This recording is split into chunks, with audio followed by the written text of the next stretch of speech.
Tá, então. Bem, boa noite a todos. Mais uma reunião das UTIs integradas e hoje temos a satisfação de receber a professora doutora Filomena Galas e é uma honra apresentá-la. É uma amiga de longa data. Professora Filomena é professora associada da disciplina de anestesiologia da USP e também supervisora do Serviço de Anestesiologia e da UTI cirúrgica do INCOR. E o tema que ela irá abordar, sem dúvida nenhuma, eu trabalhei muitos anos com pós-operatório de cirurgia cardíaca e eu entendo Meu que celular. paciente em pós-operatório de cirurgia cardíaca é um modelo exemplar de paciente crítico. E tenho certeza que a doutora Filomena vai nos brindar com uma excelente aula, como de costume. Por favor, Filomena, fique à vontade. A palavra está contigo. Boa noite, muito obrigada pelo convite. Estão me ouvindo? Sim. Tudo bem. Muito obrigada pelo convite. É sempre um prazer estar junto de pessoas que gostam tanto de discutir doente crítico, manejo desses doentes, e sendo a cirurgia cardíaca um capítulo muito grande dos pacientes críticos, que mais recentemente tem sido realizado em vários centros. Antigamente, quando eu comecei, aí, há uns 30 anos, tinha centros específicos de cirurgia cardíaca. Mas foi bom, porque nós fomos replicando, fomos difundindo, e hoje em dia, quase todos os serviços têm ali ou a sua UTI cardiológica, ou seus doentes submetidos à cirurgia cardíaca. Então, eu acho que por isso é importante que a gente divulgue, que a gente dê aulas como essas, porque mesmo para para aqueles médicos residentes, estagiários que não vão lidar no dia a dia com UTI específica de cirurgia cardíaca, mas uma hora ou outra eles vão se deparar com pacientes que foram submetidos à cirurgia cardíaca, e é muito interessante que a gente discuta, porque tem algumas peculiaridades que eu vou revisar agora com os senhores. Muito obrigado, Ederlon, pelo convite. É muito prazeroso é, estar na mesma mesa que você, que o Ciro, que o Fernando. Então, vamos lá, vamos manejar esses pacientes. E olha que interessante, vamos ver se eu consigo passar os slides. No treino deu certo, vamos Foi, ver. deu certo, deu certo. Bom, queria trazer aqui só para a gente, eu gosto muito de historiar, e em cirurgia cardíaca não é diferente. E olha que interessante, acabou de sair essa publicação, agora em 2024, 17 milhões de mortes no mundo relacionados a problemas cardíacos, não só a cirurgia cardíaca, mas em problemas cardíacos em geral, e dessas, 30% dessas mortes ocorreram no Brasil, pelos mesmos motivos, e olha só, onde o SUS tem gasto em torno de 1 bilhão por ano só em procedimentos cardiovasculares nessa população de pacientes que tem algum grau de cardiopatia. Então, para a gente ver o tamanho do nosso desafio. E falando nisso, nós e outros países do terceiro mundo têm mais desafios para manejar esses pacientes. O custo é alto, os pacientes são pacientes graves e os desafios do acesso inadequado ao serviço de saúde de alta qualidade, assim como a prevalência de complicações no pós-operatório, fatores de riscos associados a doenças cardiovasculares, assim como complicações decorrentes de fatores como idade, gênero e história pregressa de cardiopatias. E quando a gente vai dar uma olhada nas principais causas de mortalidade por doenças cardiovasculares, quando a gente compara, por exemplo, Estados Unidos, Reino Unido, com Brasil, Índia e China, olha só, olhando para o Brasil, 3% de mortalidade por doenças cardiovasculares. E, que- é, e, e quando a gente olha as considerações fisiológicas da cirurgia cardíaca, a gente olha que nós temos que estratificar muito bem esses pacientes, para que a gente consiga diminuir ainda mais essa mortalidade. Levar em consideração fatores de risco, diminuir muito, evitar a disfunção orgânica pós-operatória, porque uma vez que a disfunção se instale, esse paciente vai aumentar a mortalidade, aumentar a morbidade, aumentar o tempo de internação na UTI e no hospital, e é um paciente que muitas vezes vai ser devolvido para a sociedade com uma qualidade de vida que não, pode ser muitas vezes diferente da qualidade de vida que aquele paciente ou aquela família gostaria que esse doente tivesse. Além disso, a circulação extracorpórea, utilizada em mais de 80% das cirurgias cardíacas, é uma grande vilã. Eu falo sempre para os residentes que a circulação extracorpórea é um mal necessário. Nós precisamos dela para que a cirurgia, a ponte seja feita, a troca valvar, o manejo, as trocas de aorta. Entretanto, como ela é totalmente não fisiológica, ela é uma grande vilã que, se não feita de forma adequada, se a proteção miocárdica não for feita no tempo certo, com a pressão certa, com a qualidade da proteção da cardioplegia certa, vai trazer grandes problemas para o paciente no intra e no pós-operatório, com algumas vezes esses pacientes evoluindo com a síndrome pós-cardiotomia, que está relacionada com uma alta taxa de mortalidade, sem falar na acentuada resposta inflamatória sistêmica, que está presente em torno de 30% dos pacientes submetidos à cirurgia cardíaca. Por isso, nós temos que lidar com esse doente com uma estratificação adequada no pré-operatório e tratar, cuidar desse paciente com o heart team, onde é muito importante a presença do cardiologista clínico, que vai diagnosticar, preparar esse doente para a cirurgia, do anestesiologista, desde a sua visita pré-anestésica até o manejo no intraoperatório e a transição do cuidado para a UTI, o cirurgião cardíaco e o intensivista, além de toda a equipe multiprofissional fundamental para que a jornada desse paciente no hospital, no centro cirúrgico, na UTI e nas enfermarias seja a mais adequada possível. Hoje em dia, o score que nós utilizamos é o Euroscore 2,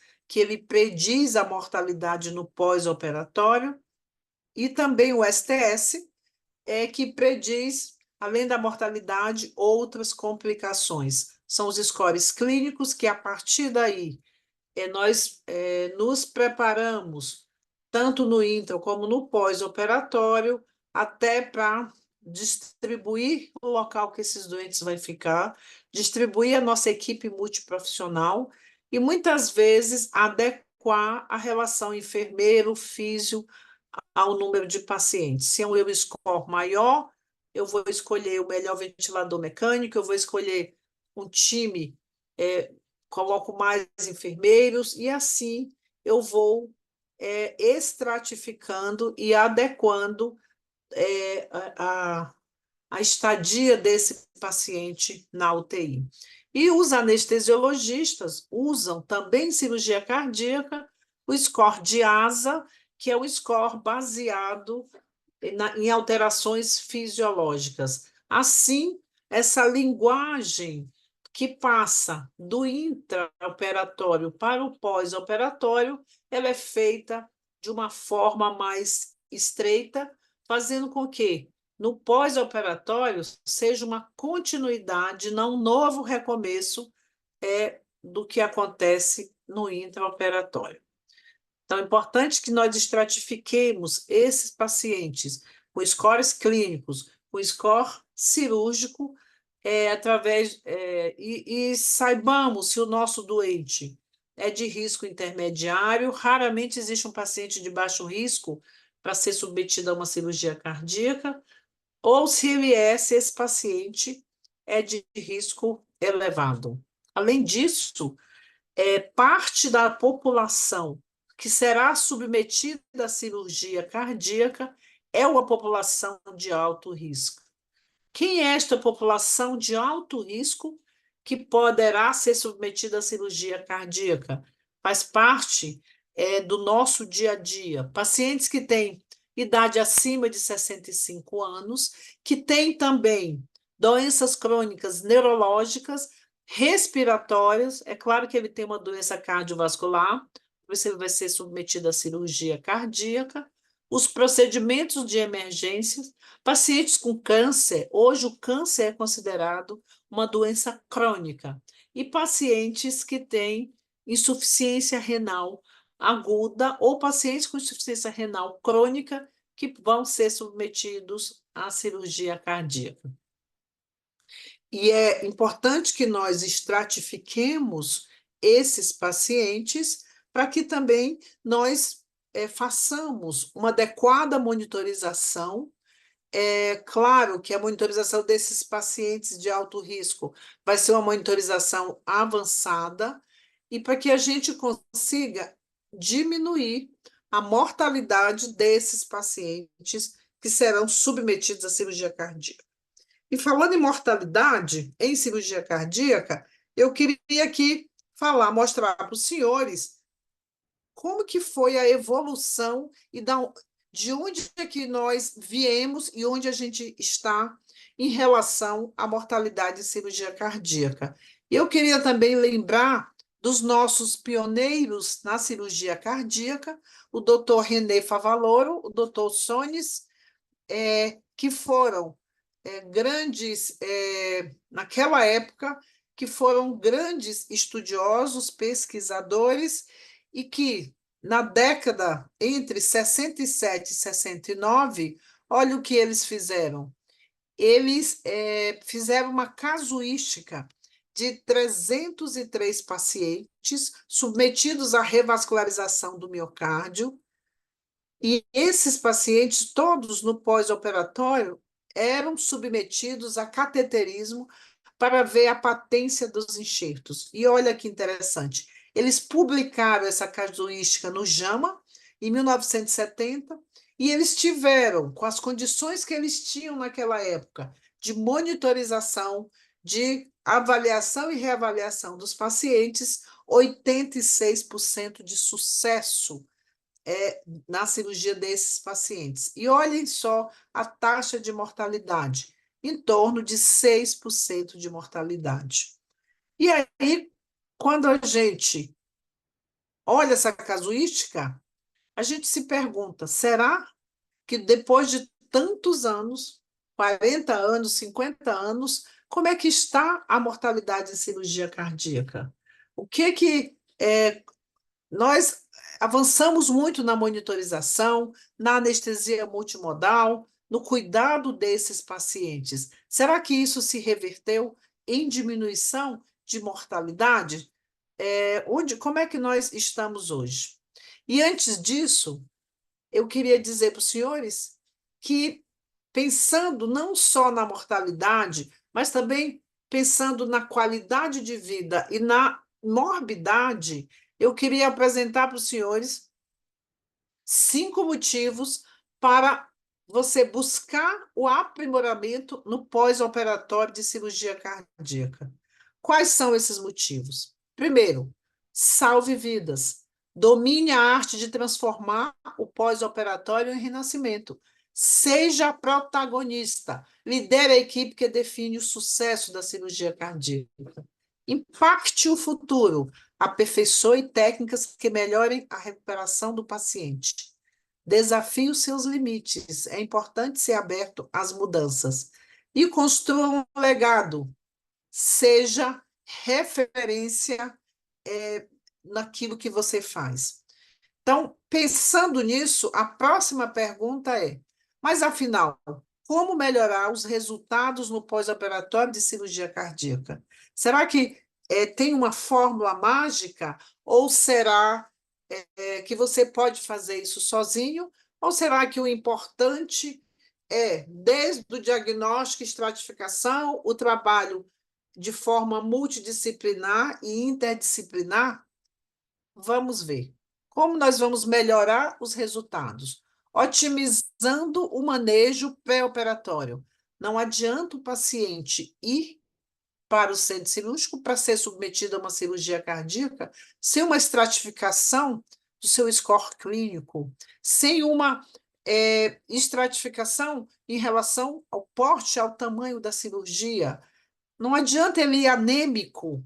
A anemia é, está relacionada com o aumento da mortalidade, com infecção ativa, a não ser que esse doente tenha uma endocardite e precise ter a falha de tratamento clínico. Ou seja, vamos conhecer, otimizar, suspender medicamentos que podem levar a graves instabilidades no intra e no pós-operatório. Vamos manter os beta-bloqueadores. Não podemos suspender a aspirina dos pacientes submetidos à cirurgia cardíaca, ou seja, otimizar o manejo pré-operatório. Fazer um manejo intraoperatório cuidadoso, baseado em metas, avaliar a volemia, avaliar se esse doente tem choque, qual é o tipo de choque, utilizar uma monitorização avançada, tentar monitores mais próximo do batimento a batimento. E os cuidados intensivos no pós-operatório otimizados, que seja uma continuação do cuidado e que não seja no pré-operatório eu faço a minha parte, depois no intraoperatório não tem nenhuma conexão com o pré, e no pós-operatório, deixa para transfundir lá no pós-operatório, deixa para monitorizar no pós-operatório. Não, nós vamos fazer um cuidado continuado, com transição do cuidado. Manejo multidisciplinar e individualizado. E a utilização cada vez mais da cirurgia minimamente invasiva. É claro que tudo isso tem uma curva de aprendizado, tem que ser feito pelo time e tem que haver uma programação. E é muito importante também que haja um acompanhamento ambulatorial pós-alta. Se doente que ficou na UTI, que ficou grave na UTI, ou que não ficou, vai depois de alta para a enfermaria, depois ele vai para casa, mas ele necessita de um acompanhamento ambulatorial pós-alta, também relacionado, ou também feito pelo time da UTI, que cuidou desse paciente, até para ver como é que a evolução pós-alta desse paciente é muito importante. Para isso, nós, no ambiente da terapia intensiva, temos que ter uma comunicação entre a equipe multiprofissional quando esse doente, para a chegada desse paciente na UTI. Então, essa comunicação em alça fechada do cardiologista, o anestesista, o cirurgião e o intensivista, e é que esse cuidado seja transicionado e para que na UTI a gente não vá começar de novo, de novo e de novo. Importante que seja que as condutas e a recepção desses pacientes seja focado nos dados do que aconteceu no intraoperatório. É importante que o cirurgião passe para o intensivista que vai receber esse doente qual foi o procedimento, foi uma revascularização, foi uma troca valvar, foi um transplante de coração, foi... O que foi? A duração. Teve intercorrências, o doente sangrou, fez arritmia, fez reação alérgica. Quantos drenos esse doente vai chegar? Ele vai chegar só com dreno mediano, ele vai chegar com drenos pleurais também. Esse paciente evoluiu com uma dificuldade da retirada da circulação extracorpórea, ou ele está sangrando muito, por isso o externo vem aberto, ou nós precisamos da utilização da assistência circulatória do balão intraórtico até a ECMO para fazer a retirada ou desmame, entre aspas, da circulação extracorpórea. E o tempo de circulação extracorpórea? Quanto tempo durou? Nós sabemos que uma SEC acima de 120 minutos é uma SEC ou circulação extracorpórea longa, que pode estar relacionada a piores desfechos, a mais disfunção e apoptose do miócito, a mais resposta inflamatória sistêmica, ao maior tempo de intubação, menos dias livres de vasopressores inotrópicos. Como é que foi a proteção miocárdica? Foi cardioplegia? Qual é o tipo de cardioplegia? Teve hipotermia leve, moderada ou acentuada? E quanto foi o tempo de pinçamento da aorta? Quando a aorta é pinçada, não tem perfusão nas coronárias. Isso vai levar à hipoperfusão das coronárias. Com isso, acima de 60 minutos de pinçamento, eu vou ter mais disfunção, isquemia subendocárdica. Então, é importante que isso seja passado. Foi utilizado o antifibrinolítico? Qual? O ácido aminocapróico ou o ácido tranexâmico? Sabemos que o ácido tranexâmico tem uma correlação maior da ocorrência de convulsão no pós-operatório. E recebeu hemoderivados ou hemocomponentes? Importante que a gente saiba. E o anestesista, anestesiologista, tem que falar o tipo de anestesia. Hoje em dia tem se feito muita anestesia multimodal, utilização de bloqueios paraesternais, eretor da espinha. Qual foi a monitorização? Nos doentes de alto risco, eles precisam ter uma monitorização avançada, monitorização do débito cardíaco. Foi contorno de pulso? Ou foi eco transesofágico? Ou era uma cirurgia valval combinada? Foi necessária a utilização de um catéter de Swan-Ganz? Como é que teve alguma intercorrência, uma via aérea difícil, intubação difícil, difícil de acesso venoso? E o balanço hídrico? Nós estamos na era de uma reposição volêmica guiada por metas, da utilização de ferramentas dinâmicas da avaliação da volemia. E a diurese? E esse paciente teve choque? Precisou de inotrópicos? Ou ele teve bradicardia e precisou de cronotrópicos? E quais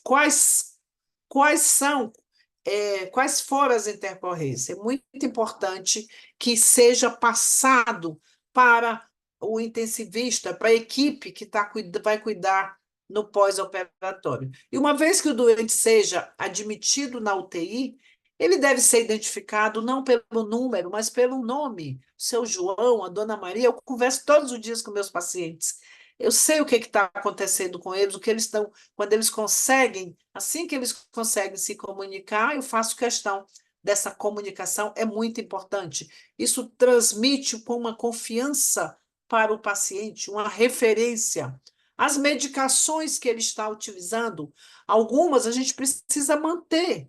Às vezes ele tem hipotireoidismo, precisa manter a medicação, o hormônio, ou ele toma antidepressivo, ou ele. Então, nós precisamos saber as medicações e saber quais a gente vai poder continuar logo no pós-operatório e aquelas que nós vamos continuar depois. As doenças de base, além da doença cardíaca, ele é diabético, ele é hipertenso, ele é DPOC. E quais os exames complementares? Tenho que saber se o eco para saber se ele tem disfunção ventricular, se ele tem hipertensão pulmonar.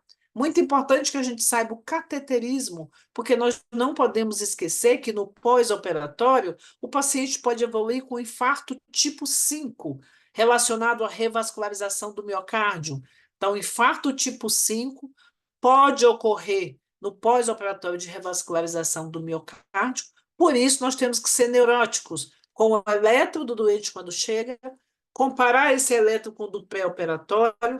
Se esse doente tiver um supra de ST em quaisquer uma das paredes, associado a isso, se ele tiver um aumento da troponina I, 70 vezes o valor de base da sua instituição, aqui na nossa instituição é 40. Se ele tiver 2.800 de troponina I, ou se ele tiver uma troponina T 5 vezes acima do valor de base, na minha instituição é 0,04, então acima de 0,16, ou uma CKMB 10 vezes acima do valor de base da instituição, aqui o nosso valor de base da CKMB é de 3,8, então uma CKMB acima de 40, com alteração de segmentar no eletro, que não tinha, e com o eco, uma disfunção nova no segmento correspondente a essa parede do supra, esse paciente tem um infarto tipo 5, que pode estar relacionado à trombose do enxerto que acabou de ser colocado ou ao fechamento da artéria nativa. Esse doente imediatamente tem que ir ou para o cateterismo ou voltar para o centro cirúrgico para essa ponte ser refeita ou para essa artéria nativa ser aberta. Entretanto, se esse paciente tiver aumento das enzimas, como eu falei para os senhores, não tiver alteração do elétron, mas no eco ele tiver uma hipocinesia difusa, é o infarto tipo 5 por isquemia subendocárdica. O que fazer com esse doente? Dar suporte a esse coração com inotrópicos, se tiver hipotenso com vasopressor ou se der com vasodilatador. Importante que nós fiquemos muito de olho na ocorrência do infarto tipo 5.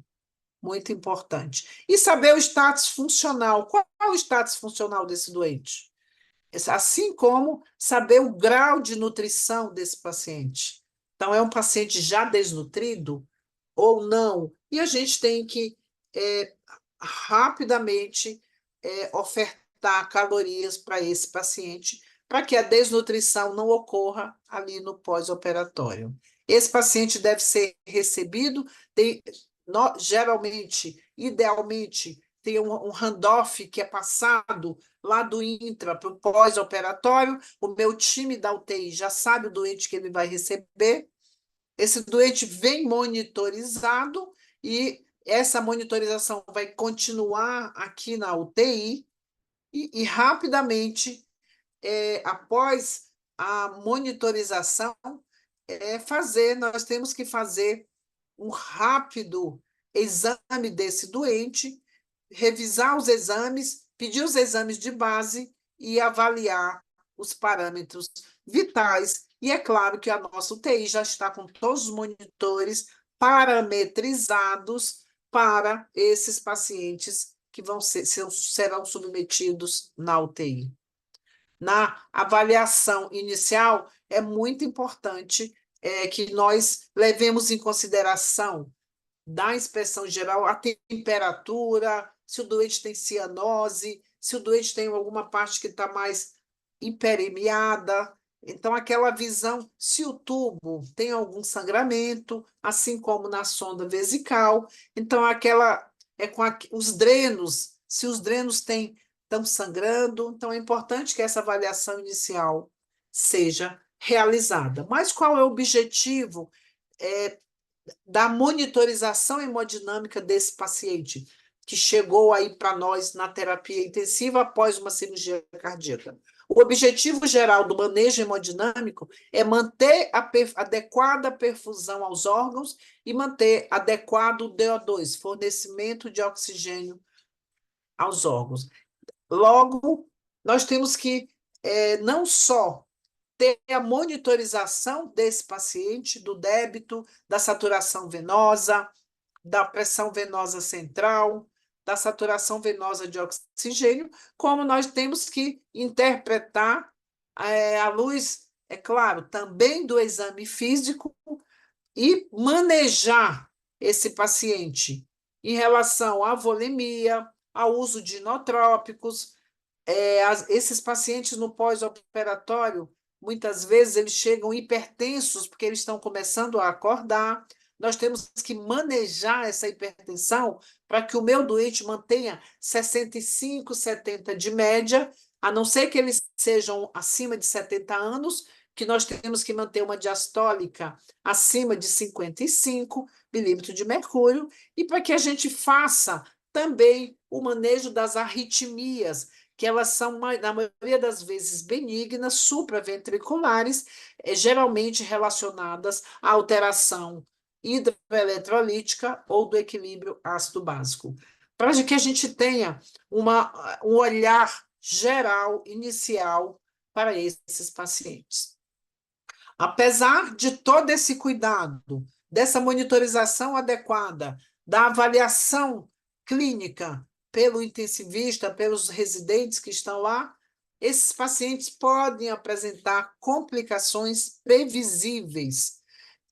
Dentre elas, a hipotensão ou a hipertensão, as complicações respiratórias, muitas vezes relacionadas a atelectasias que ocorreram no intraoperatório durante a circulação extracorpórea, os pulmões ficam colapsados, submetidos à pressão atmosférica. Às vezes, esse doente vem ventilado na mão, onde vai ocorrer o derrecrutamento. Então, esses doentes podem ter hipoxemia. A principal causa no pós-operatório é por atelectasias, fáceis de resolver com o recrutamento, com uma titulação de PIP. Além disso, esse paciente pode ter hipovolemia, complicações renais neurológicas, disfunção cardíaca, raro ter hipertermia maligna, mas pode ocorrer, disfunção gastrointestinal, que podem aumentar a mortalidade desses pacientes.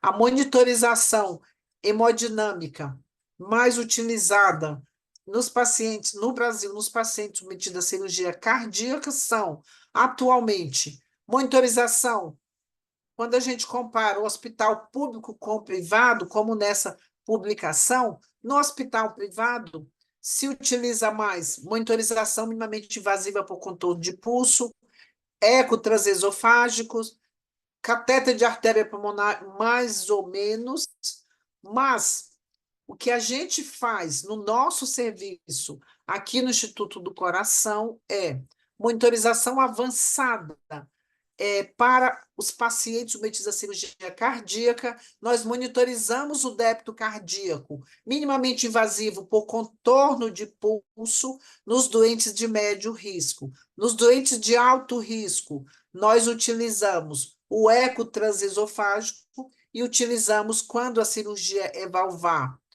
ou combinada, nós utilizamos o catéter de Swan-Ganz. É claro que o catéter tem as suas indicações, especialmente nos pacientes com hipertensão pulmonar, nos transplantes de coração e nos transplantes de pulmão.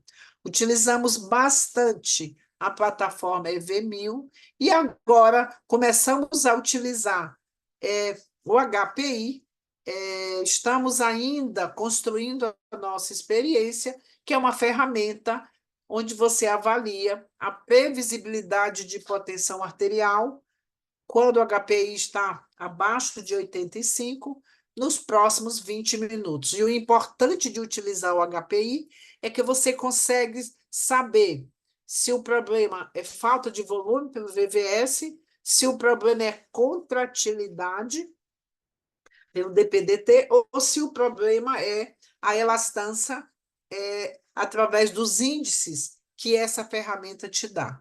Entretanto, a maioria das vezes, nós utilizamos o débito cardíaco minimamente invasivo, utilizando a plataforma do EV1000, e agora nós estamos utilizando o Hemosfir em todas as suas plataformas, ora minimamente invasivo por contorno de pulso, ora invasivo com Swan-Ganz, ora nós utilizamos o HPI. Além de monitorizar a temperatura e além de toda a monitorização básica, mas nada substitui uma avaliação clínica e você está ao lado do paciente. As nossas metas hemodinâmicas são, para a maioria dos pacientes, uma pressão média acima de 60 a 65 milímetros de mercúrio, um índice cardíaco acima de 2,5 litros por minuto por metro quadrado, uma diurese acima de 1 a 2 ml por quilo por hora, e sinais clínicos de adequada perfusão tecidual, e aqui nós utilizamos bastante a microhemodinâmica. O nosso objetivo é um gradiente de CO2 abaixo de 5, um BE mais positivo que menos 1,5, e a saturação venosa, que nós utilizamos tanto nas terapias intensivas, nas primeiras horas de pós-operatório, elas nem sempre uma saturação venosa adequada acima de 70 te prediz adequada perfusão tecidual. Não podemos esquecer que esse paciente acabou de sair de uma circulação extracorpórea que funciona como uma grande fístula arteriovenosa. Além disso, a hipotermia pode falsear essa saturação venosa. Entretanto, nós associamos na avaliação de marcadores de perfusão tecidual o gradiente de CO2 abaixo de 5, o consumo de base, uma base menos negativa, e menos 1,5 nosso número, e o lactime, não aquele primeiro, nem o segundo, nem o terceiro lactato, mas a queda do lactato, para nós, diz muito em relação à perfusão tecidual, além do VVS abaixo de 13. Vamos para frente. E aí, pensando diante de tudo isso, vamos fazer o exame físico com mais calma, já recebemos o nosso doente, vamos fazer a inspeção geral do trato neurológico, cardiovascular, respiratório, digestivo, hematológico e urinário. Aí fazemos a rotina, cada serviço tem a sua, essa é a nossa, de coleta de exames laboratoriais. No POI a gente colhe sódio e potássio, gasometria arterial e venosa, cálcio a cada 6 horas, e coagulograma uma vez, ou se o doente sangrar, outras vezes, mais vezes ao dia. À medida que o paciente vai se encaminhando para o primeiro e para o segundo pós-operatório, nós vamos diminuindo a coleta de exames, que é o nosso objetivo, é que no segundo pós-operatório esse paciente esteja pronto para ir de alta. E aí nós fazemos um plano terapêutico, no momento que o doente entra na UTI, que é aquele conjunto de alternativas definidas a partir dos problemas, e a gente tem um enfoque multiprofissional e interdisciplinar, e a gente já define que esse paciente vai ser estubado nas primeiras 6 horas, que na noite do primeiro PO, se o sangramento dos drenos for menor que 100 ml em 12 horas, esses drenos vão ser retirados, e que na manhã do segundo PO a sonda vesical sai, o catéter venoso sai, e esse paciente, se estiver estável, cumprindo todas as suas metas, ele está pronto para ir de alta para a enfermaria. Entretanto, infelizmente, parte desses pacientes podem evoluir com choque. Então, aquele paciente, como bem diz o professor Jean-Louis Vincent, como publicou, se esse paciente se apresenta para nós com hipotensão arterial, taquicardia, e se ele apresenta as janelas da hipoperfusão, que são as janelas do cérebro, aquele paciente que está obnubilado, agitado, confuso, aquele doente que tem aquela pele mosqueada, pegajosa, aquele doente gelado. Quem já viu um doente em choque com essa? Nunca mais esquece. E na janela dos rins, onde a gente vai observar que esse doente está oligúrico ou oligoanúrico. Se ele apresenta alterações, essas alterações associado à hipotensão, taquicardia e elevação de marcadores, entre eles o lactato, esse paciente está em choque.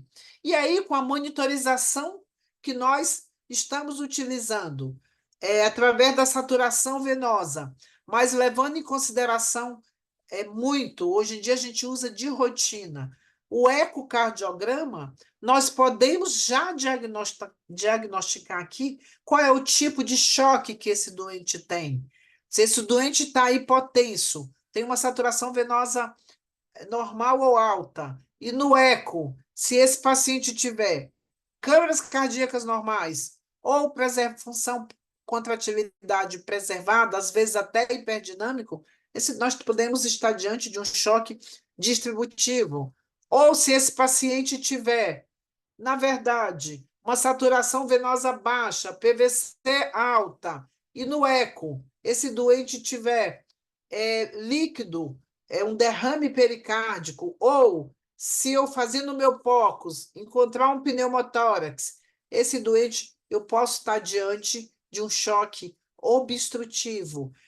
Ou se esse paciente tiver uma PVC alta, tiver hipotenso, tiver ventrículos grandes, com contratilidade deficiente, eu posso estar diante de um choque cardiogênico. Ou seja, eu tenho que ficar muito de olho nessa tríade do choque, com hipotensão, com aumento do lactato, com perfusão alterada através das janelas e com anormalidades da microcirculação, saturação venosa baixa, gradiente de CO2 alto, acidose, e aí eu vou tratar esse choque. E o que é importante, que eu quero que vocês se prendam nisso, é que o meu objetivo para esse paciente em choque, independente do tipo de choque, é manter o DO2, manter a oferta de oxigênio adequada.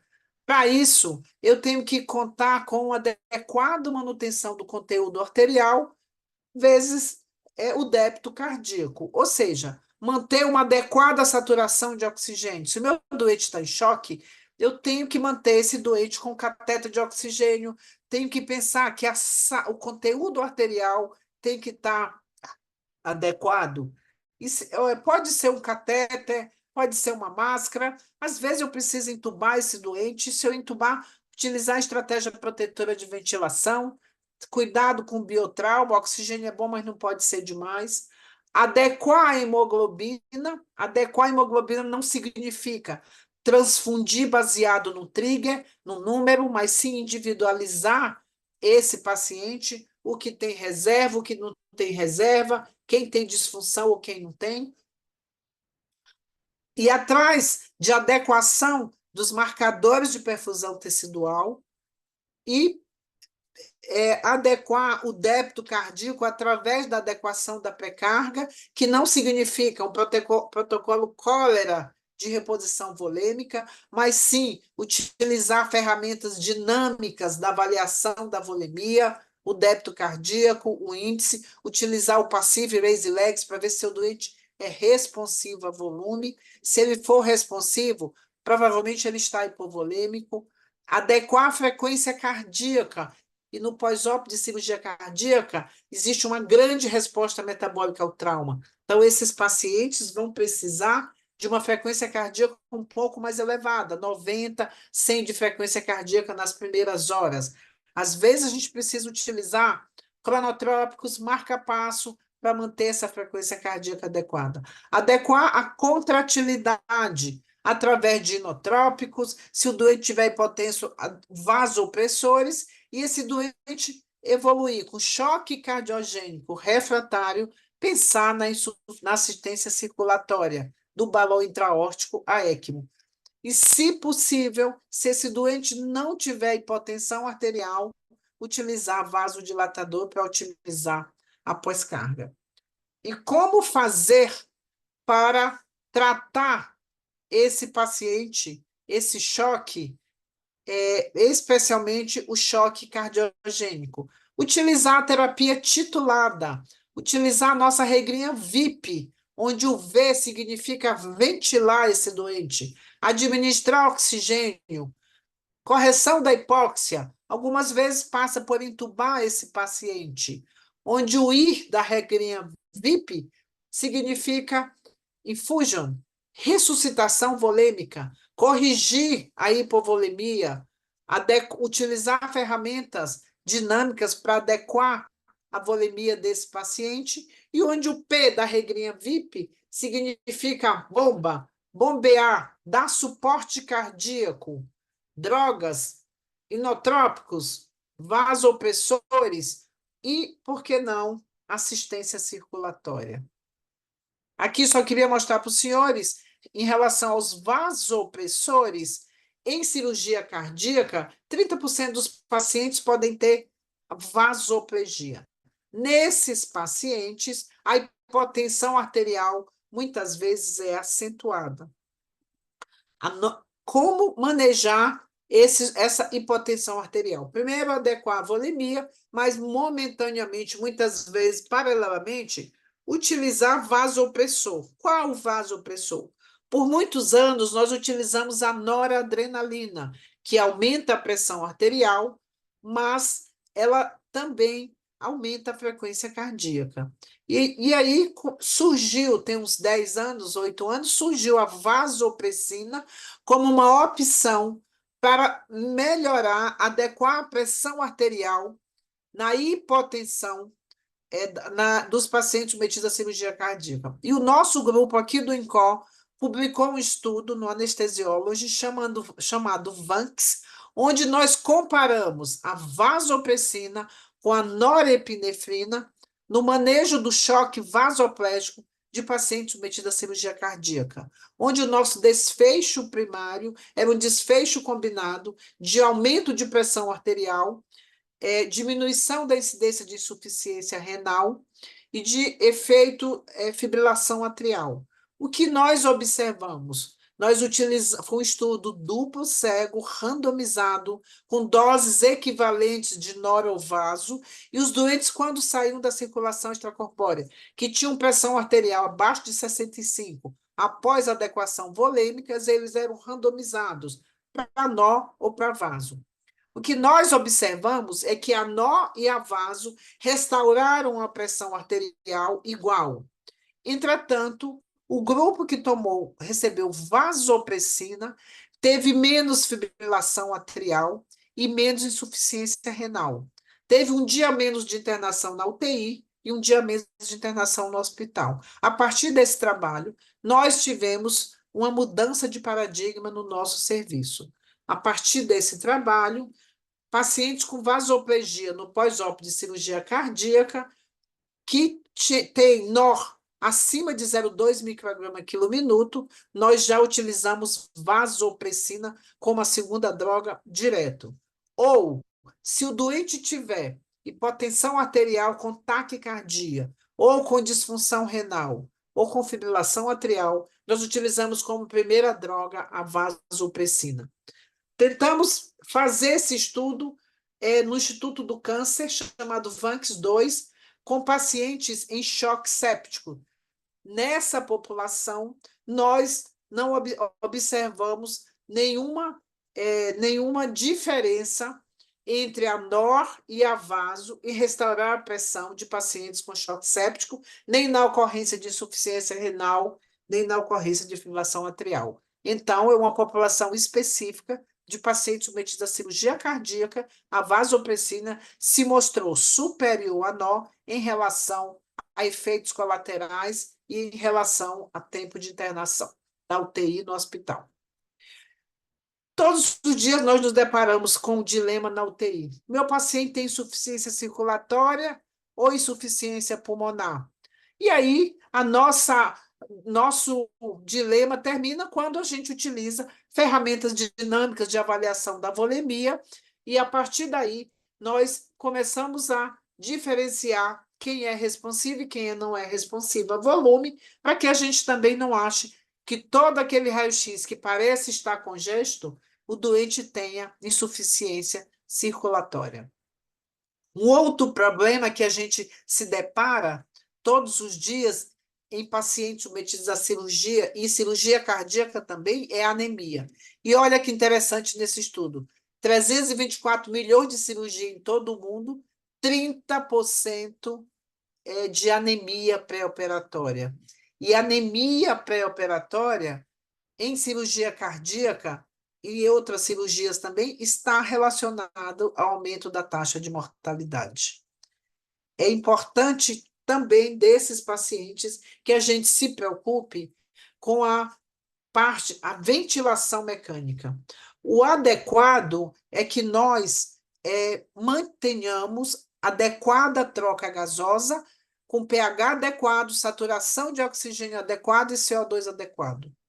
Que nós evitemos o excesso do estresse pulmonar dinâmico. Utilizamos um volume corrente de no máximo 6 ml por quilo, limitemos o platô a 30, 35, que a gente minimize a atelectasia fazendo o recrutamento alveolar e a titulação da PIP. E que nós tentemos, ao máximo possível, manter a sincronia paciente-respirador para diminuir o esforço desse paciente, para que nós não tenhamos também repercussão do lado esquerdo do coração. E nós também utilizamos na nossa UTI, a partir desse trabalho que a gente publicou no JAMA, um trabalho de um aluno meu, onde nós pegamos pacientes submetidos à cirurgia cardíaca que chegavam na UTI com a relação PF menor que 200, nós fazíamos o recrutamento alveolar intensivo comparado com o recrutamento que era utilizado de uma forma não programada. E olha que interessante, nos pacientes que nós utilizamos o recrutamento intensivo, nós tivemos um dia menos de internação na UTI, um dia menos de internação no hospital, nós ganhamos o prêmio CAPES com esse estudo e nós tivemos uma mudança de paradigma na nossa UTI. Todos os doentes que chegam no pós-operatório com PF menor que 200, nós fazemos um recrutamento intensivo desses pacientes. O outro ponto importante em cirurgia cardíaca é o controle da dor. A dor é o quinto sinal vital, mas nós temos que entender qual é a intensidade da dor, com isso a gente utiliza a escala analógica visual ou verbal para avaliação da dor, ela vai de 0 a 10, 0 é nenhuma dor, 5 é dor moderada e 10 é dor insuportável.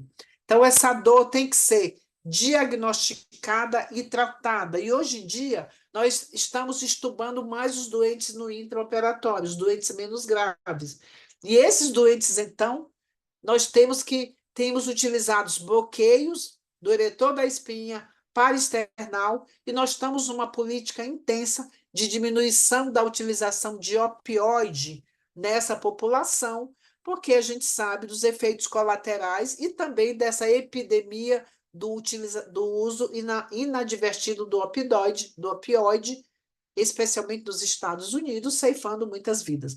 Então, nós estamos tentando fazer isso aqui no nosso hospital, aumentamos para 30% a taxa de intubação no intraoperatório e estamos também utilizando bastante bloqueios em cirurgia cardíaca, não do neuroeixo, bloqueio plexulares.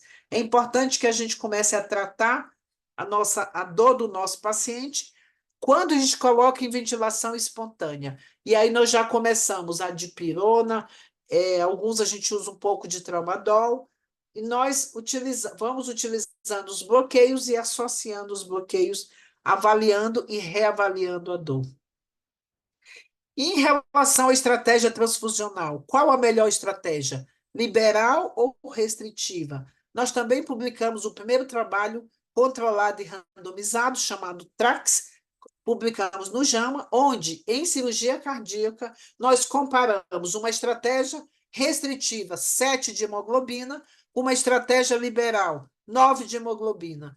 E o nosso desfecho primário é um desfecho composto, de síndrome de desconforto respiratório, insuficiência renal, choque cardiogênico e mortalidade em 30 dias. E o que nós observamos é que a estratégia restritiva 7 foi tão segura quanto a liberal 9 em relação a todos esses desfechos. Então, nós praticamos na nossa instituição, diminuímos 60% a utilização de sangue, numa época onde o sangue está muito escasso, então, nós praticamos o 7. Então, como nós fazemos? Hemoglobina de 9, acima de 9, geralmente não transfundir. Abaixo de 7, geralmente transfundir. Entre 7 e 9, nós vamos discutir, ver se esse doente tem disfunção, se ele é idoso e se ele está em choque. Aí nós vamos dar a transfusão. Se ele é um jovem, está estável, Os marcadores ok, aí nós toleramos, e esses doentes têm mecanismos de tolerância da anemia.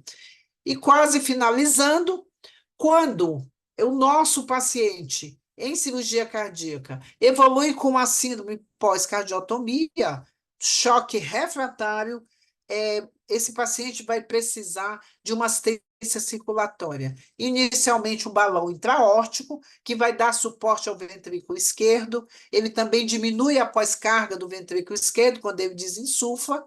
É fácil e rápido de inserir e aumenta o débito cardíaco em até 1 litro. Entretanto, às vezes, com balão intraórtico e otimizado de inotrópicos, esse doente continua em baixo débito cardíaco e não consegue sair da circulação extracorpórea. Aí, nós pensamos na ECMO VA periférica ou central, que o tórax do doente já está aberto. Com isso, nós vamos dar suporte ao ventrículo direito, ao ventrículo esquerdo, nós vamos aumentar o débito cardíaco em 3, 4, 5 litros, e ela pode ser instalada rapidamente. Ela pode ser central, basta que eu tenha cânulas, uma cânula venosa de drenagem no átrio direito, uma cânula arterial de devolução na aorta, que eu tenha tubos, uma membrana, uma bomba e uma membrana. Então, o sangue dessa monta drena do átrio direito por uma bomba que aspira através de um campo magnético, passa pelo oxigenador, remove CO2 e oxigena e volta para o coração aqui na aorta. Mas nós podemos utilizar também a ECMO VA periférica, onde o sítio de drenagem é geralmente na veia femoral direita ou esquerda, o sangue vai para a bomba, passa no oxigenador e é devolvido na artéria femoral, e aí esse sangue ganha a aorta descendente até a nuvem chegar bem próxima da aorta ascendente e esse sangue vai ser ejetado. Ou seja, tanto faz a ECMO VA central ou a periférica, elas podem ser utilizadas para no choque cardiogênico refratário. O balão intraórtico pode ser utilizado antes da ECMO. Na tentativa, ele é passado através de uma punção femoral, ele fica na aorta descendente, bem próximo da subclávia, e quando ele é insuflado, ele diminui a regurgitação de sangue e aumenta a perfusão das coronárias. E quando ele desinsufla, ele diminui a pós-carga do ventrículo esquerdo. Aqui só mostrando para os senhores essa plataforma da ELSO, que é uma entidade que pratica assistência, ensino e pesquisa nas ECMOs, quaisquer tipos de ECMO no mundo. Temos o capítulo da ELSO da América Latina, onde a gente participa. Agora, em 2024, 204 mil ECMOs, entre ECMOs VA e VV, passadas e que foram colocadas nesse banco.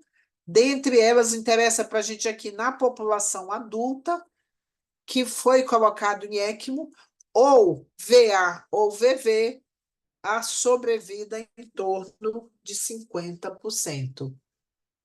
Aqui, só para mostrar rapidamente para os senhores, é uma ECMO, onde eu tenho a bomba, a membrana, e aqui o console com o fluxo aqui de 3 litros que esse paciente está em ECMO por uma disfunção do coração.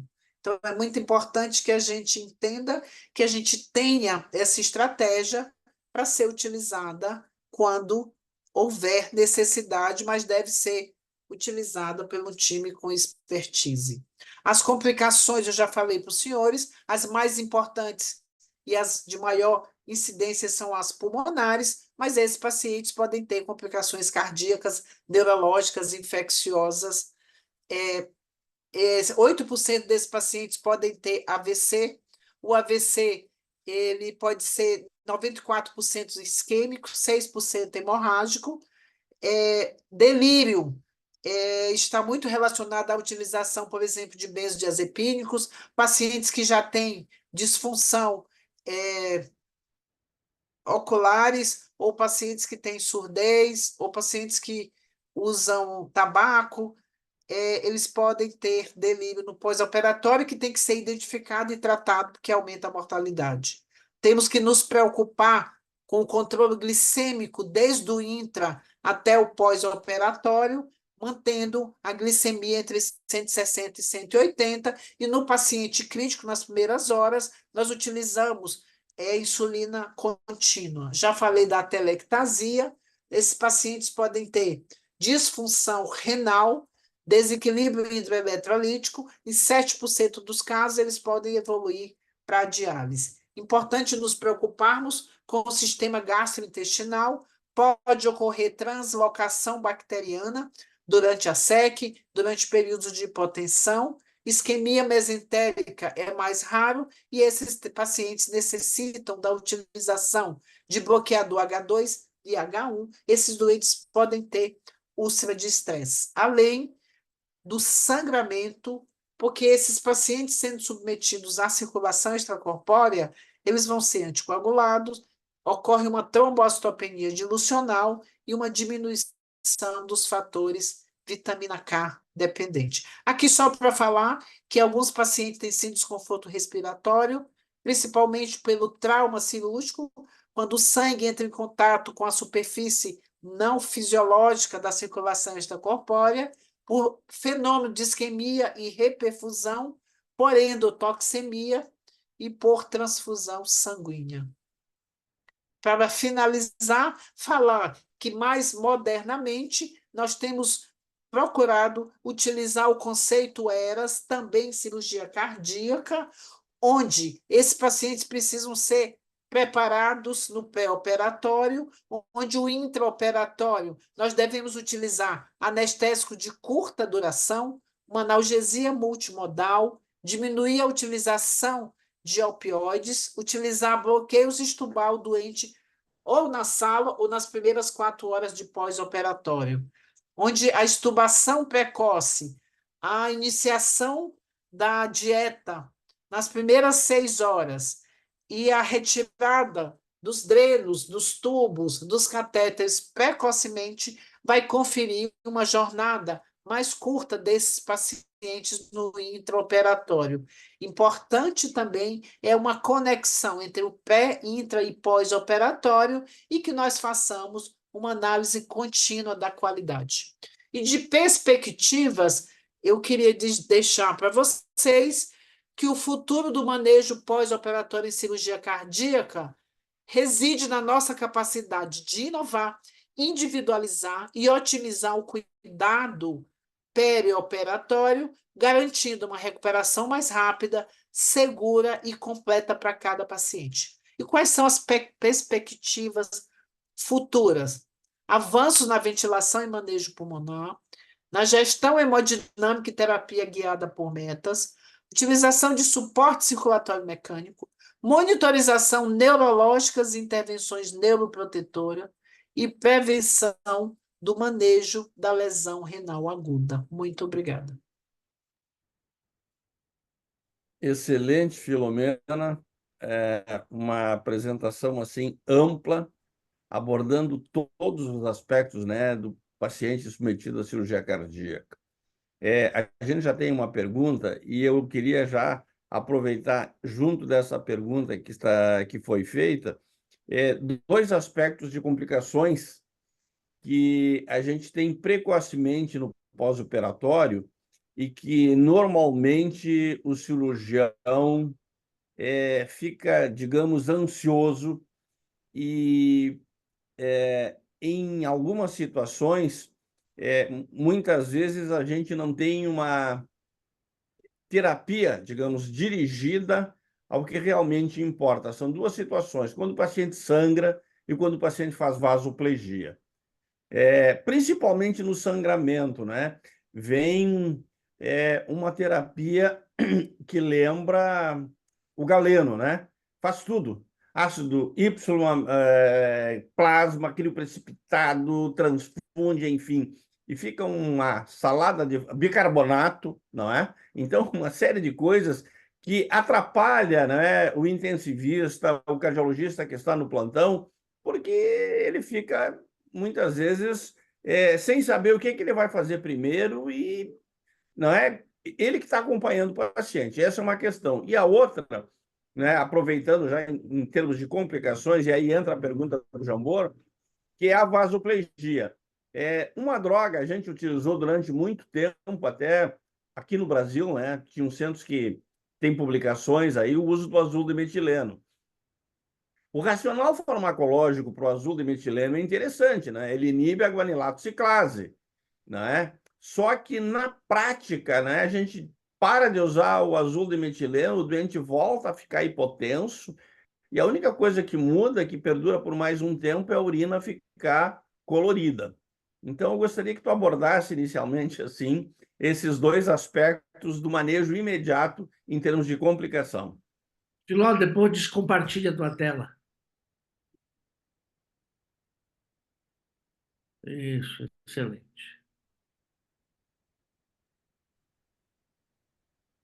Ok, assim? Excelente. Perfeito.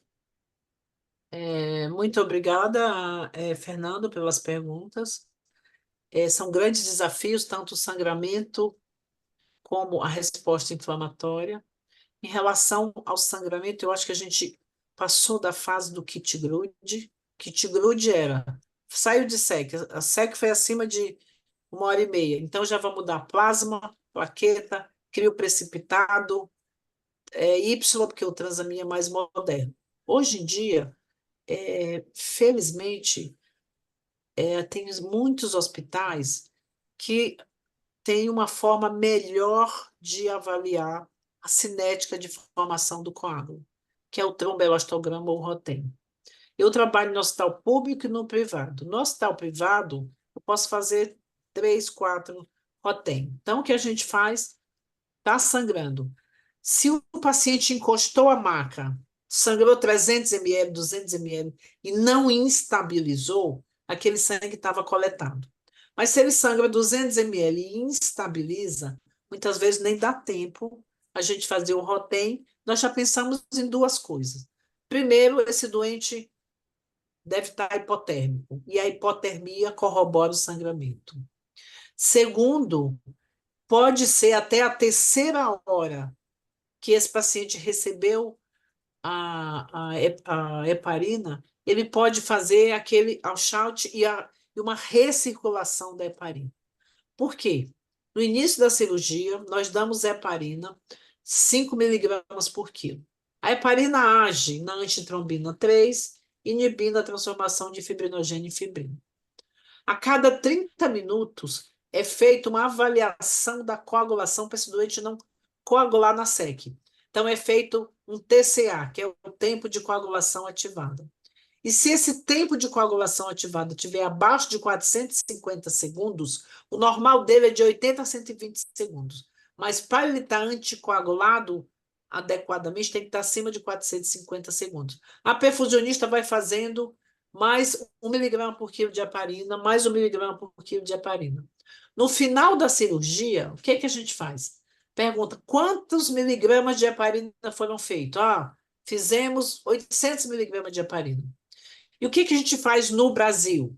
Vai fazer a protamina para reverter a ação da heparina. Como que a gente faz? 1 para 1. Tomou 800 de heparina, eu vou dar 800 de protamina. Como é feito em grandes centros aí fora? Você mede o nível sérico de heparina, coloca num fluxograma e ele vai te dizer, ainda tem 30 picogramas de heparina residual. Faz exatamente a quantidade de protamina para reverter. Mas aqui é caro, não tem nenhum lugar que a gente faz isso. Bom, como que eu faço? Faço a protamina, espero 5 minutos e meço o novo TCA. Se o TCA estiver abaixo de 120 ou muito próximo daquele inicial, ok. Só que o que acontece? O doente vai para a UTI. A meia-vida da heparina é maior do que a da protamina. E ele chega lá frio. A gente aquece o doente. Quando aquece, Muita heparina que estava na circulação periférica vem para o compartimento central. E esse doente sangra de novo. Então, aí eu tenho que pensar, até na terceira hora, chegou, sangrou, tenho que dar protamina. Quanto? Dou mais 1 miligrama por quilo de protamina. Deve reverter se o sangramento for por heparinização residual. Mas pode ser que não seja por heparinização residual. Aí vou te falar 3 coisas. Se eu não tiver o ROTEM, pensar, primeiro, esses doentes podem ter trombocitopenia dilucional. O prime da circulação extracorpórea dilui e esses doentes diminuem o nível de plaquetas. Então, pensar, claro, eu vou colher, mas às vezes não dá tempo de chegar. Pensar em trombocitopenia dilucional. Segundo, os pacientes que têm estenose aórtica e estenose mitral, o sangue, para passar na estenose, a hemácia sofre estilo estresse. Com isso, ela tem deficiência do fator de von Willebrand. Então, nesses pacientes, estenose aórtica, estenose mitral, sangrou, aqueci, corrigi a acidose, dei a heparina, continua sangrando. Pensar em dar fator de von Willebrand. Eu tenho fator de von Willebrand? Não tenho, mas eu tenho a desmopressina. Então, eu vou dar DDAVP 0,3 microgramas por quilo. O doente continua a sangrar, já veio o meu coagulograma, o meu ROTEM. Eu vou ver se a minha alteração é na via extrínseca, se eu tenho o meu INR alargado, ou meu XTEN alargado, CT, eu vou dar o plasma, mas aí tem que dar 3 unidades no adulto, ou eu vou dar concentrado de fator vitamina K dependente, Beriplex, Octaplex. Quanto? 500 unidades por quilo. E aí, se o meu doente tem estenose aórtica, ou se ele tem dissecção da aorta, eu tenho que pensar na deficiência de fibrinogênio. Então, está sangrando. É estenose aórtica, é dissecção, eu penso, colho, mas não adianta, não dá para chegar. O que eu vou fazer? Eu colho, eu dou. Ou crio precipitado, que é rico em fibrinogênio, ou concentrado sintético de fibrinogênio a hemocompletão. Então, é assim que a gente vai fazendo, para não ter que fazer todo o kit grude. E é claro, se eu tiver um ROTEM, para mim, em 10 minutos eu tenho o resultado da primeira fase do ROTEM. Aí eu vou transfundindo de acordo com as alterações que eu tenho. Mas se o doente sangrou 200, sangrou mais 100 e está instável, muitas vezes é cirúrgico, leva esse doente de volta para a sala para ser operado. Certo? Em relação à vasopregia, ela ocorre, é responsável por muita instabilidade no pós-operatório. Na nossa instituição, nós usamos para vasopregia da cirurgia cardíaca vasopressina e noradrenalina, mas mais vasoquinol, e nós temos uma experiência excelente recente com azul de metileno. Nós temos 2 protocolos aqui que estão acabando de ser realizados. Como você falou muito bem, a meia-vida é fugaz. Eu tenho um aluno que nós estamos utilizando 0,2 microgramas por quilo de azul, 0,2 miligrama por quilo por hora, por 48 horas. Por que escolhemos 48 horas? Porque é o tempo que dura a vasopregia do pós-operatório. Fernando, os resultados estão fantásticos em restaurar a pressão arterial, diminuir vasopressor e diminuir efeito colateral de vasopressor. Então, está difícil continuar o protocolo, porque nós passamos na ética, está tudo bem. Porque os cirurgiões, quando a gente diz esse eu não vou dar porque está no protocolo, e pode ser que seja o outro braço, eles às vezes fazem a gente quebrar o protocolo. Está sendo muito interessante essa experiência do azul de metileno contínuo. O grande problema é que quando você bloqueia a guanilato ciclase, você pode aumentar a pressão pulmonar. Isso o doente já tem hipertensão pulmonar, pode ser problemático. Mas o que a gente faz nesse caso? Associa óxido nítrico. É Perfeito. assim que a gente tem manejado. Muito bom. Temos aqui algumas perguntas, e uma já mais ou menos tem a ver com o que tu já comentaste sobre a heparina. Uma pergunta aqui do Jessic perguntando quando iniciar a profilaxia, né, no pós-operatório. E depois tem outras 2 questões. Uma é perguntando qual o momento, né, que tu toma a decisão para indicar a monitorização hemodinâmica com SWAM, não é? E mais ou menos dentro disso, de ver disfunção ventricular, qual a relação, né, do tempo de SEC ou de clampeamento para, de maneira pré-emptiva, tu iniciar com dobutamina nesse doente? Excelente as perguntas. A primeira é heparina profilática. Heparina profilática, a gente inicia na manhã do segundo pós-operatório, se o paciente tiver plaqueta acima de 80.000 subindo. Tem que ter um cuidado importante se você vai tirar o fio de marca-passo. A gente costuma tirar o fio de marca-passo, que é picate colocado na sala, na manhã do primeiro PO. Então, se você vai tirar o fio, é sua rotina, dê a heparina depois que você tira o fio. Se é heparina convencional, subcutânea, a gente dá 2 horas, 3 horas depois que tira o fio. Se é heparina de baixo peso, a gente dá 6 a 8 horas depois que tira o fio, para não ficar babando. E se o doente tiver recebido heparina convencional, suspender 4 horas antes. Se for heparina de baixo peso, profilática, 12 horas antes. Se for heparina de baixo peso, terapêutica, 24 horas antes. Certo? Então, manhã do segundo PO é quando a gente começa a dar heparina. Porque a gente sabe que antes, no primeiro PO, geralmente a gente só vai tirar o dreno na noite da cirurgia. Então, a gente tira o dreno para dar heparina na manhã seguinte, certo? Em relação à utilização do Swan-Ganz, eu acho que foi a última. Momento. Utilização do Swan-Ganz. O Swan-Ganz tem várias discussões do Swan-Ganz. Já teve na prateleira, já saiu da prateleira, já tivemos aqueles trabalhos cheios de vieses dizendo que o Swan-Ganz aumentava a mortalidade. Não vamos discutir isso aqui. Em cirurgia cardíaca.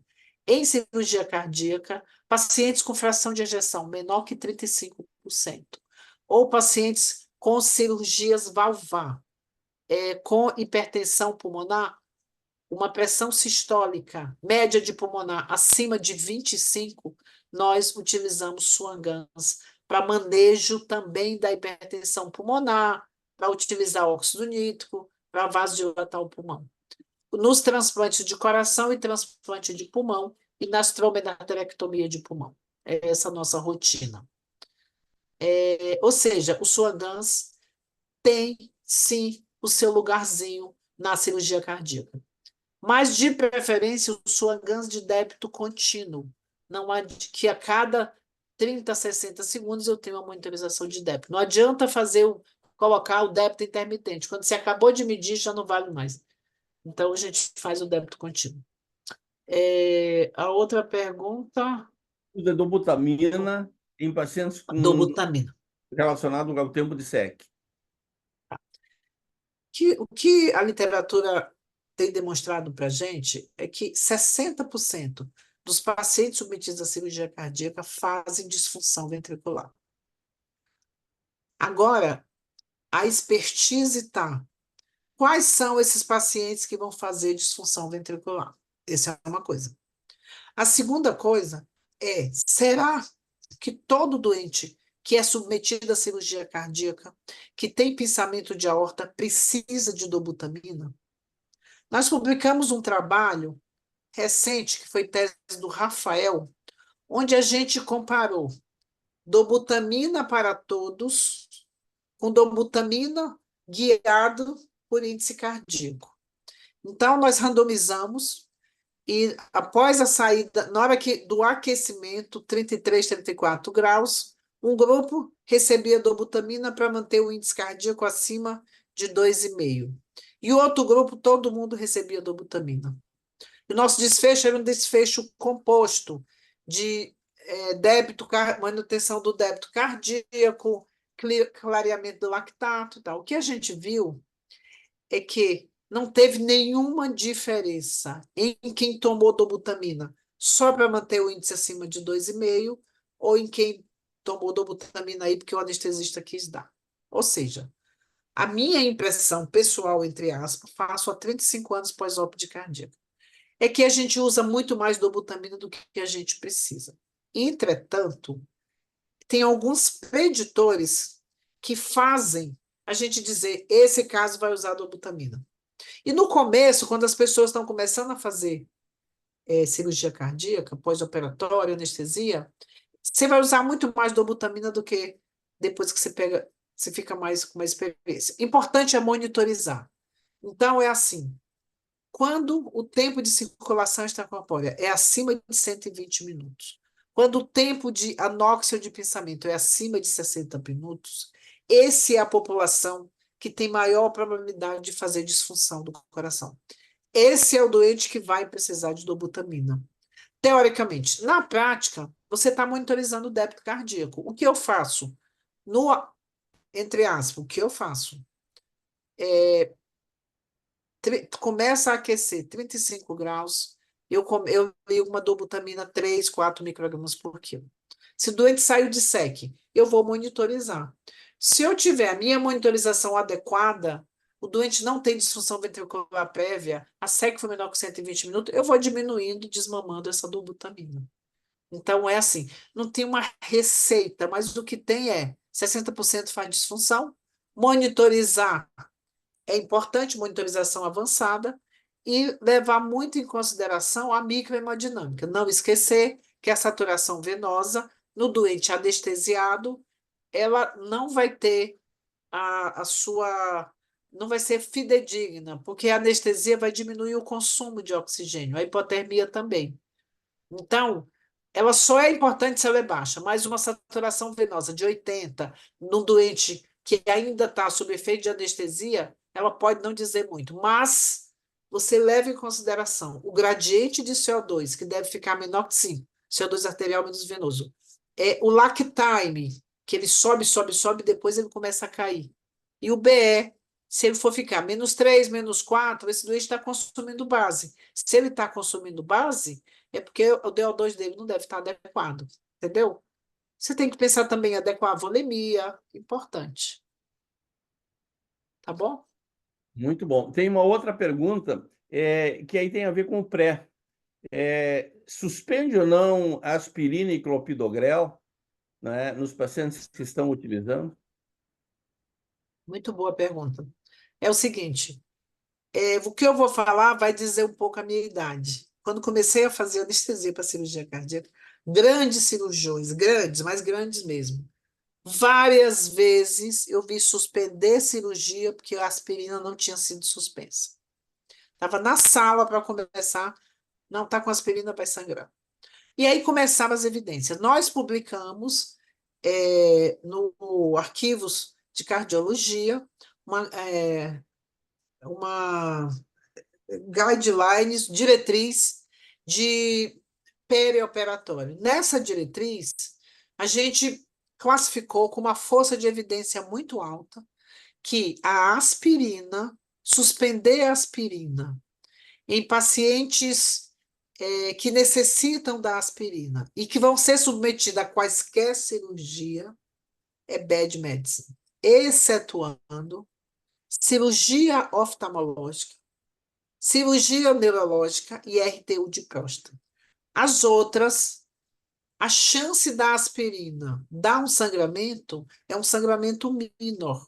E a chance da complicação da suspensão da aspirina no doente que precisa da aspirina pode dar uma complicação major.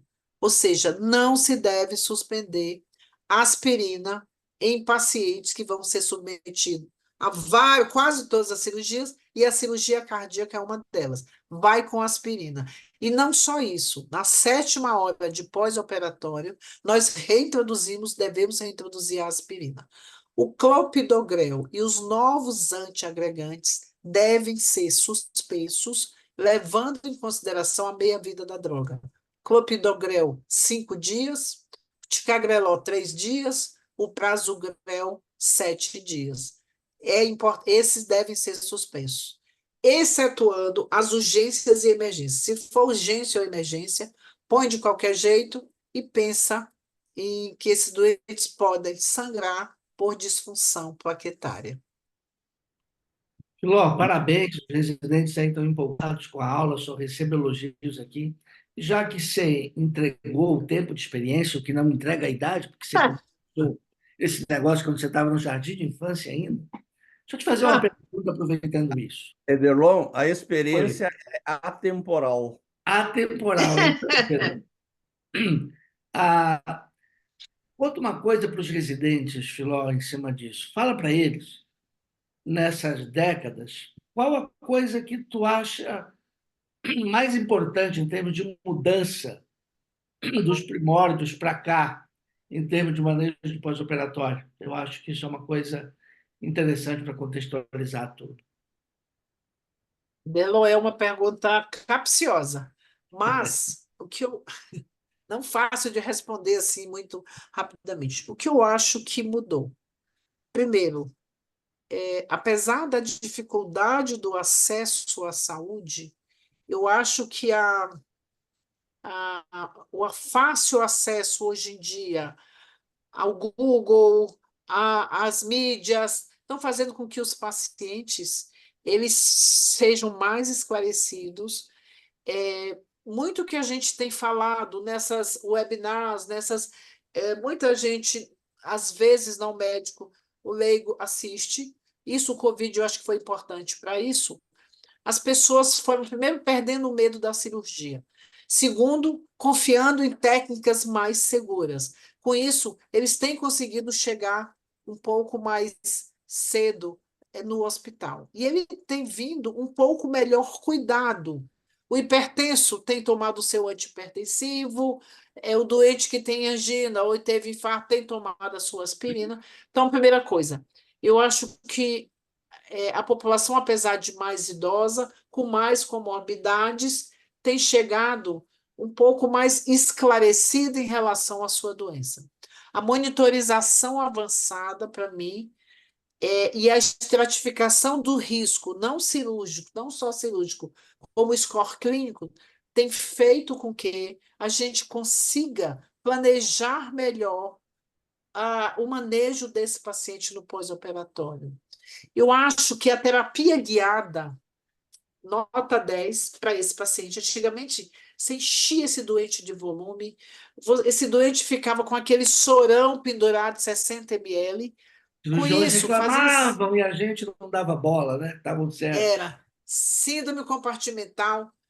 Às vezes, esse doente não cicatrizava, aumentava a taxa de infecção. Eu acho que o treinamento da equipe de enfermagem e o cuidado maior com os catéteres, os sistemas fechados, e essa grande campanha da lavagem de mãos, diminuindo a infecção, eu acho que é fundamental. As cirurgias também evoluiu muito. Muitos procedimentos sendo feitos hoje em dia percutâneos, e a SEC em cirurgia cardíaca evoluiu. Antigamente era aquela SEC tinha o TAC ventila em tubo. Hoje em dia já tem a preocupação com o nível, mantém a pressão de perfusão, corrige já os distúrbios durante a circulação extracorpórea, não espera para corrigir depois. E eu acho, Aderlan, que uma coisa fundamental é essa transição do cuidado. Entendeu? Antigamente era assim. A gente cuidava do doente no intraoperatório. E o uso do PIP no intraoperatório com uma ventilação mecânica no intraoperatório adequada e a melhoria dos ventiladores do intraoperatório, porque antigamente era uma tragédia. Ninguém usava PIP, o doente chegava na UTI para a gente com aquele pulmão hipoxêmico, cheio de atelectasia, mas a gente não conseguia abrir, porque a cirurgia demorava um dia, quando ele chegava, já chegava. Então, eu acho que essa evolução da tecnologia, monitorização avançada, o avanço da cirurgia e um melhor preparo dos nossos residentes, tendo contato mais cedo com essas estratégias que antes ficavam muito lá só com um pequeno grupo. Hoje em dia a gente consegue colocar todo mundo na mesma página. Eu acho que isso sim tem. E a gente rever essas reuniões para rever o que, não, que deu certo, o que deu errado também, a discussão e a perda, a aproximação do chefe com o residente que está ali. Eu acho que essas barreiras, na época do professor Adib, do professor Sérgio, para falar com eles, tinha que marcar. Hoje em dia, um Ederlon, um Fernando, vai para o Meet, fala, o telefone, o WhatsApp, eu acho que isso também aproximou, na minha opinião. Legal, eu acho que para o pessoal mais jovem, aí, o pós-operatório de cirurgia cardíaca é um baita exemplo de como o cuidado na terapia intensiva evoluiu, porque nós estamos falando de uma cirurgia em que o avanço da hemodinâmica, da angioplastia, das cirurgias valvares pela hemodinâmica, Percutâneo. percutâneo, fez com que os pacientes que são elencados hoje para cirurgia cardíaca são um subgrupo dos pacientes muito mais graves. Mas, como a Filomena mesmo comentou, eles chegam melhor cuidados e isso faz com que o resultado seja melhor. Muito bom. Fernando? Eu acho que já estamos assim bem adiantados na hora. Filomena, muito obrigado mais uma vez. O pessoal gostou muito da tua apresentação e espero que num futuro não muito distante a gente possa contar contigo novamente na nossa reunião. Então, pessoal, boa noite a todos aí, um grande abraço. Beijo, Filomena. Nos vemos semana que vem. Tchau. Tchau.